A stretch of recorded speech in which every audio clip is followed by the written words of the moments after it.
teori belajar behaviorisme adalah teori belajar yang lebih menekankan adanya perubahan perilaku dikarenakan adanya stimulus dan respon.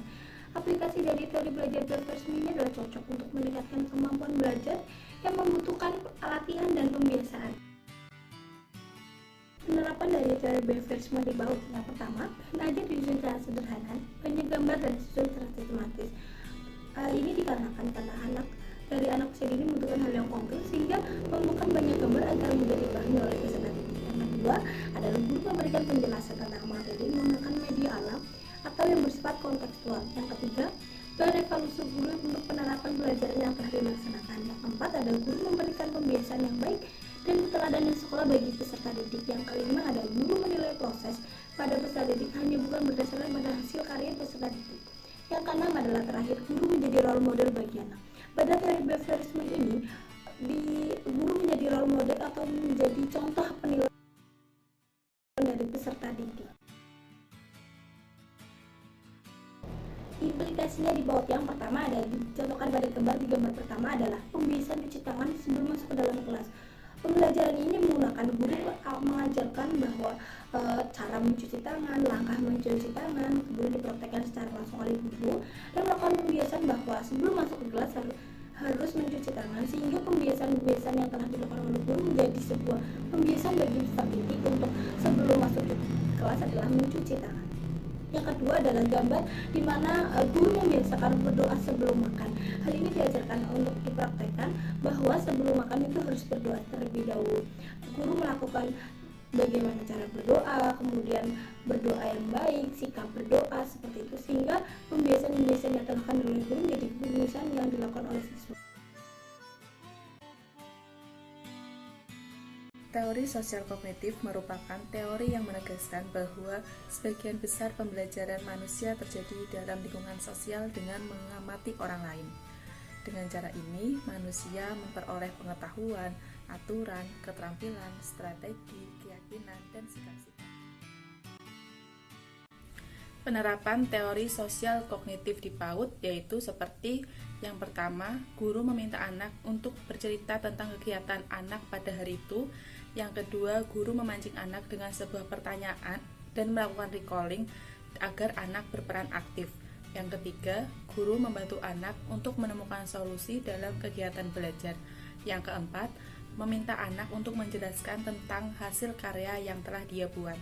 Yang kelima, membantu anak untuk memahami bahwa ide-ide yang ada di pikiran mereka saling terhubung. Dan yang keenam, meningkatkan pemahaman anak melalui media yang bersifat nyata. Implikasi teori sosial kognitif di PAUD contohnya seperti yang pertama, pembelajaran di sentra memasak. Jadi di sekolah anak diajak untuk melakukan kegiatan memasak bersama guru dan teman-temannya. Dengan melakukan kegiatan ini, anak akan mengamati, belajar, serta mempraktekkan bersama guru dan temannya. Karena di sekolah mereka sudah diajarkan bagaimana langkah-langkah memasak, maka ketika di rumah mereka ingin mempraktekannya lagi dengan cara membantu orang tua. Contoh yang kedua yaitu mengajarkan anak untuk menanam pohon. Di sekolah, anak diajak untuk melakukan kegiatan menanam pohon dan cara merawatnya. Karena di sekolah sudah diajarkan, maka ketika mereka di rumah, mereka ingin melakukannya lagi dan mempraktikkan. Teori konstruktivisme adalah teori yang mengedepankan pengetahuan dan tumbuh kembang melalui pengalaman individu berdasarkan kebutuhan anak. Setelah itu, guru membantu dan mendukung individu yang sedang belajar. Kemudian sedikit demi sedikit sudah mengurangi dukungan tersebut atau bantuan tersebut setelah individu dapat memecahkan masalah. Jadi intinya teori konstruktivisme adalah teori yang mengajarkan anak untuk berpikir kritis dalam memecahkan masalah. Dari mulai bertanya, menjawab sendiri tanpa bantuan orang lain atau guru. Penerapan ke teori konstruktivisme dalam PAUD yang pertama yaitu mendorong anak untuk berpikir kritis dan menggali inisiatif siswa untuk mendorong anak melakukan pertanyaan, menganalisis, serta menjawab dengan sendiri. Misalnya dalam pembelajaran guru memegang mikroskop, anak ditunjukkan kepada anak bahwa ini apa. Anak bertanya-tanya tentang apa benda yang dibawa oleh ibu guru tersebut. Setelah itu, anak menganalisis dengan mengamati, mengira-ngira benda apa yang dibawa oleh ibu tersebut. Setelah itu, anak menjawab dengan pengalamannya yang telah diamati tadi. Penerapan yang kedua yaitu guru memberi pertanyaan terbuka secara spontan dengan memberi pertanyaan apa, mengapa, dan bagaimana. Misalnya, apa benda ini, bagaimana adanya benda ini, dan mengapa benda ini dipakai. Yang ketiga, guru menggali siswa untuk berpikir tingkat tinggi atau HOTS, di mana guru memberikan pembelajaran yang menantang agar anak mampu berpikir kritis, menganalisa apa yang ada pada pembelajaran tersebut, serta anak dapat menilai atas pemahamannya sendiri atau pemikirannya sendiri. Yang keempat, menjadikan siswa aktif berinteraksi dalam pembelajaran. Misalnya, siswa aktif dalam bertanya dan siswa berani dalam menyampaikan pendapatnya sesuai dengan pengalaman yang sudah didapatnya. Yang kelima, siswa belajar secara berkelompok atau berdiskusi, di mana siswa dalam pembelajaran tersebut dapat bertukar pikiran dengan temannya dan dapat bercerita tentang pengalaman-pengalaman apa yang mereka telah dapatkan. Jadi anak bercerita masing-masing. Yang terakhir, adanya pembelajaran dengan menghasilkan pemikiran tentang fenomena-fenomena alam. Misalnya, anak dapat memecahkan masalah bagaimana terjadinya turunnya hujan. Implikasi teori konstruktivisme di PAUD yang pertama yaitu percobaan percampuran warna, di mana anak dapat mempraktekkan pencampuran dari warna-warna dasar. Anak dapat menemukan warna-warna baru dengan mencampurkan beberapa warna dan menghasilkan beberapa warna yang dianggap anak belum mengetahui secara langsung. Dari pembelajaran tersebut, anak dapat menemukan warna-warna baru.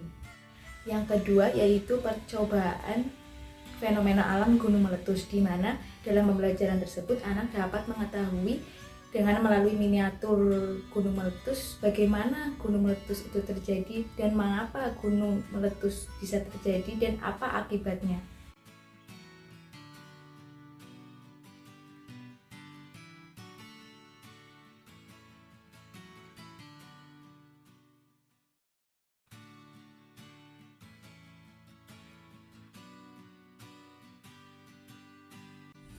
Model pembelajaran Discovery Learning merupakan model pembelajaran untuk mengembangkan anak agar lebih aktif dalam kegiatan pembelajaran.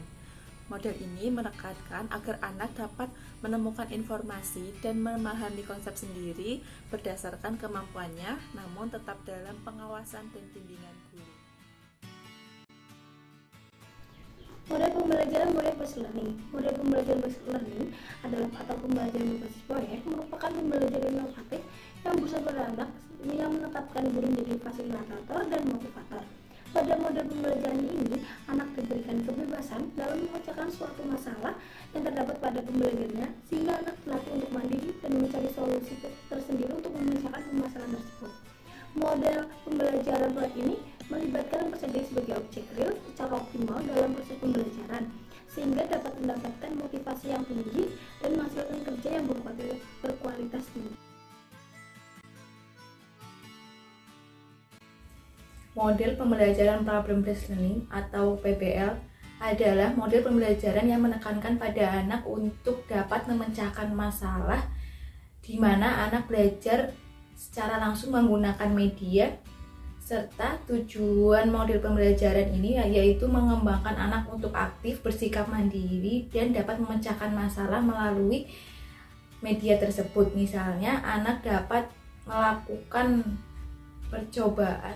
Dalam metode pembelajaran problem-based learning, anak dapat mengembangkan sikap kemandirian serta anak mampu mengamati, menganalisis, dan berpendapat serta menemukan solusi dalam masalah tersebut secara mandiri tanpa bantuan guru. Namun dalam pembelajaran tersebut dalam PAUD harus didasarkan belajar sambil bermain. Model pembelajaran problem listening ini dapat mendukung anak untuk memiliki pengalaman-pengalaman baru.